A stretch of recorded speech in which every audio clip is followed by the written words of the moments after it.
I am delighted to speak for Willis Towers Watson and to set the stage for what I know is going to be an engaging dialogue between Kim Azzarelli and Rick Goings.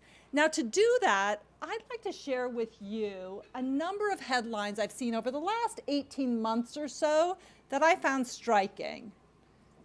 Companies trying to deal with discrimination face backlash. Another one, survey confirms people think that inclusion in the workplace hurts white men. Another one, scientific conference included only women on stage, and then came the backlash. And finally, another side of Me Too, male managers fearful of mentoring women. Backlash, hurt, fear, concerning words. Concerning enough when you're reading about them as from another organization or an event you didn't attend in the headlines, even more so when they're sounding inside your organization. And I know because I've had colleagues approach me with concerns and questions that reflected similar sentiments. I'm worried that our D&I efforts are tipping the scales a little bit too far. I'm afraid that we're introducing a new kind of inequity into the company. Are we losing hearts and minds because we're pushing so hard on our D&I efforts? Now, none of these colleagues came to me questioning motive, but they were expressing real, genuine concerns and potential for unintended consequences. So my immediate knee-jerk reaction, let me tell you why you're wrong, and forget about this. We have important work to do. Let's just get on with it. Luckily, those were split-second reactions that stayed inside my head, and I realized they were wrong and quickly got to better conclusions because, of course, D&I, diversity and inclusion, is not about creating new groups of haves and have-nots.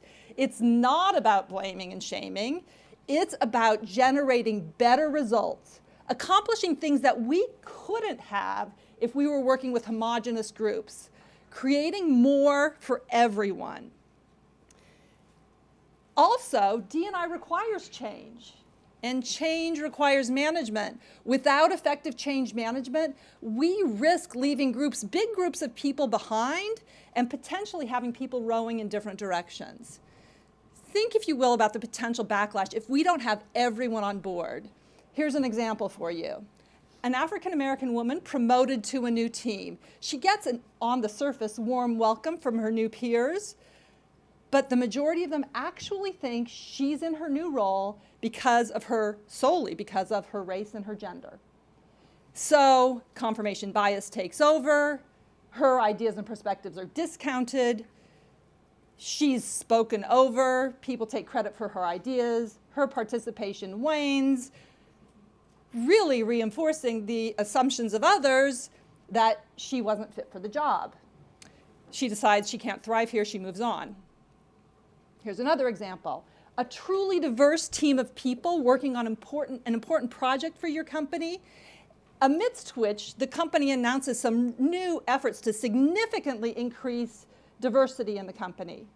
The white men on the team look around and say, we're diverse, what is this all about? And without getting any other input, they conclude, we don't matter anymore. It's going to be unlikely that we get a promotion.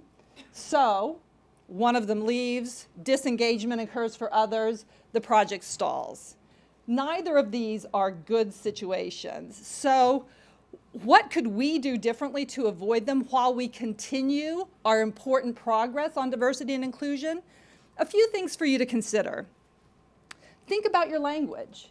If your messages around diversity and inclusion sound compulsory or preachy, you might have some innate resistance forming because we as humans favor autonomy and choice.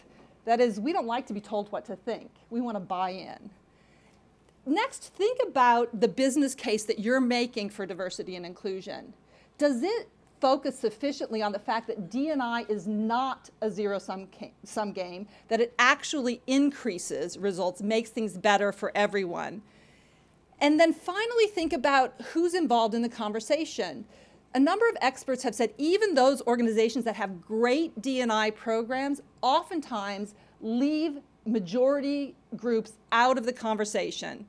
I know, counterintuitive, D&I excluding voices, but I can see how it happens. So there are organizations expanding their inclusion networks, men invited to women's networks, straight people invited to LGBTQ networks, and so on, just to expand the conversation and gain that buy-in. Just some ideas.